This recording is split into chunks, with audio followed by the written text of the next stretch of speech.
Hi and welcome back to the channel. Thanks to everybody who watched part 1 of my 1970s Hidden Gems of Science Fiction video.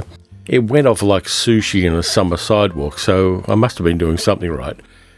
People have suggested films for the second 5 hidden gems that I promised, so here are the films they thought I might throw into part 2.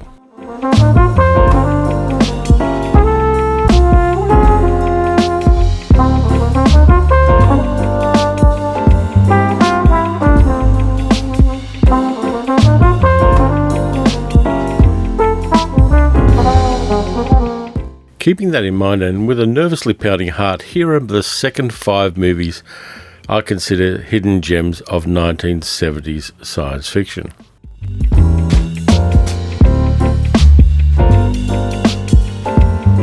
Filmed in Amsterdam and written by British auteur Sandy Whitelaw, this one is slow-paced and kind of art-housey, but it has an interesting story to tell. Hiram Keller stars as Dr. Ben Land, a gerontologist who travels to the Netherlands to meet Dr. Linden, an expert on aging who may have made a breakthrough in halting the aging process. Soon after Land arrives and he meets Dr. Linden is found dead by hanging, either a suicide or a murder. Ben Land is obsessed with stopping the aging process, and so he follows the trail leading toward Dr. Linden's missing research.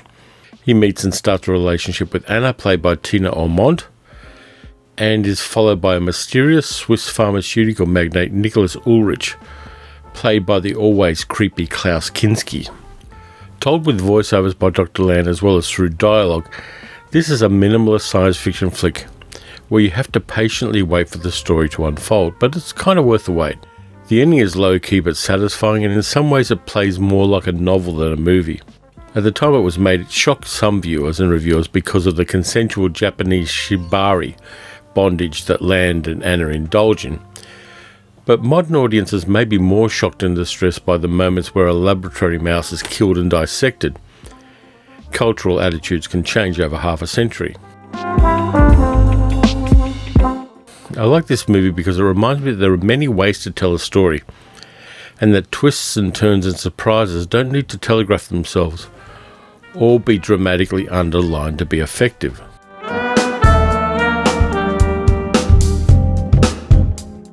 A good double feature companion piece to Lifespan, this art house film directed and written by David Cronenberg is creepy as hell.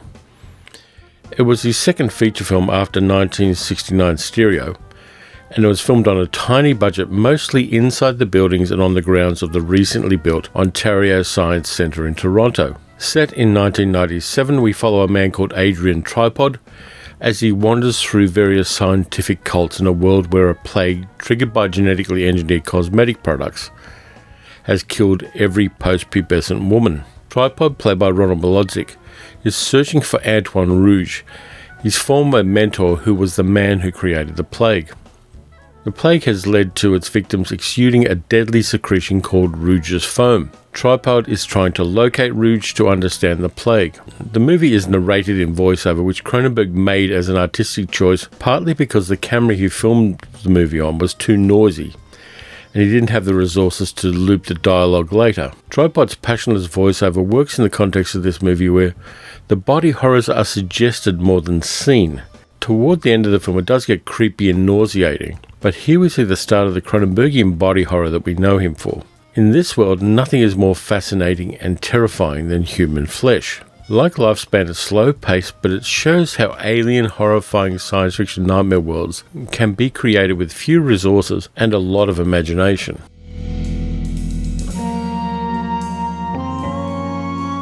In the 1970s, something weird happened. Well, lots of weird things happened, but one of them was that adult films were made which were actually structured like cinematic movies. They had plots and characters and production values and set designers, costume designers, cinematographers, and most astoundingly of all, some of the actors could act. The 1974 adult science fiction comedy Flesh Gordon has some of these things.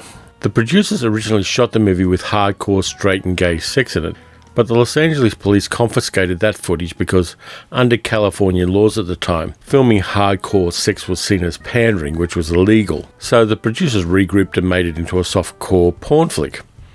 This may be one of the few times in movie history where censorship improved a movie. To fully appreciate the parody and satire of Flash Gordon, it might be useful to check out the 1936 Flash Gordon movie serial starring Buster Crabbe, Gene Rogers, and Charles Middleton as Ming the Merciless. Flash Gordon gives us Dumb Jock Flesh, played by Jason Williams, who is on a Ford tri-motor aeroplane when it's hit by a sex ray from the planet Porno, instigated by Emperor Wang, played by Dennis Hunt. On the plane he meets Dale Ardor, played by Suzanne Fields, and when the plane crashes, by chance he and Dale meet scientist Flexi Jerkoff. The trio heads to planet Porno in Flexi's unusually shaped spaceship to defeat Emperor Wang. Flash Gordon is lifted out of the ordinary by some really great special effects put together by a team that included future Oscar winner Rick Baker, Jim Danforth, Greg Jeans, Dennis Murin and others. The poster for the movie by George Barr is next level stuff for an adult movie too.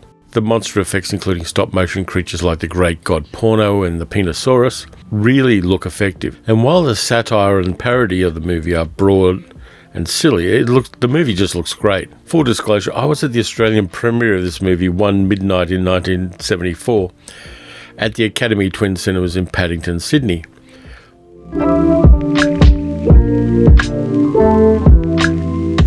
When people think about Michael Crichton, they think about the Andromeda Strain or Jurassic Park, or that movie where Billy Connolly went back in time to 14th century France. But in 1974 we got a deeply creepy science fiction horror movie about the perils of surgical intervention in the human brain, and that movie is The Terminal Man, directed by Mike Hodges, who went on to direct the 1980 Flash Gordon movie.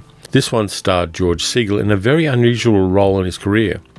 He plays Harry Benson, a genius computer scientist who suffers from debilitating epilepsy after a car accident. In an experimental procedure, he receives a brain pacemaker implant with electrodes inserted into his amygdala to manage the seizures. Surgical procedures in this movie are pretty icky, so if you're squeamish, you might want to fast forward to the killing bits.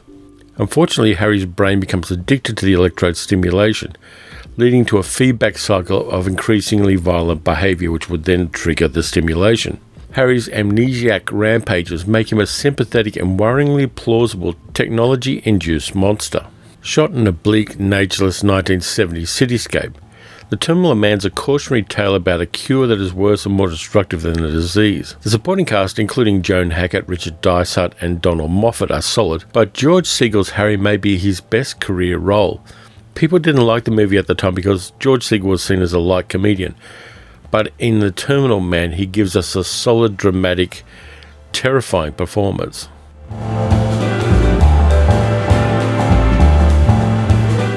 Sometimes an absurd novel makes an interesting movie, which I'm going to spoil for you right now. Based on Ira Levin's novel, The Boys from Brazil is about a Jewish Nazi hunter, Ezra Lieberman, played by a vicar's son from Dorking called Laurence Olivier, who overhears a phone recording of Dr. Joseph Mengele, played by Gregory Peck, who's been hiding in Brazil ever since World War II.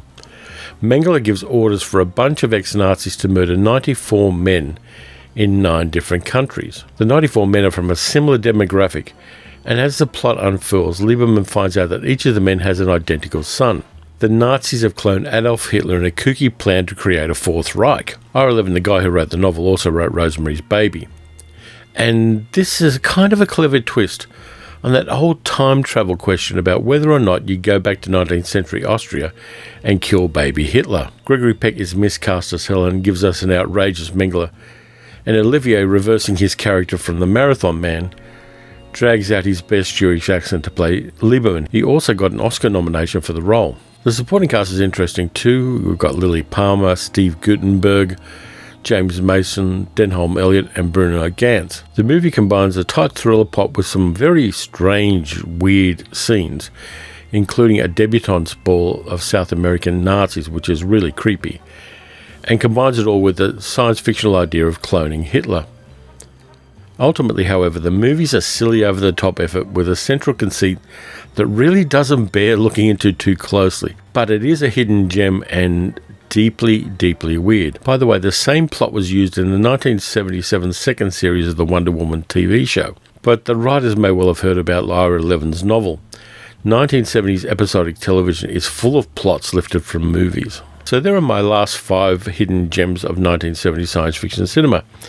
Thanks very much for watching. As always, if you like this video, please consider subscribing, hitting the notification bell, giving it a thumbs up, and leaving a comment telling me whether you've seen these films or not, and what movie you'd substitute for one of them in this list. And as always, watch some good movies, watch some bad movies, watch some trashy cloning Hitler movies if you have to, and I'll catch you next time.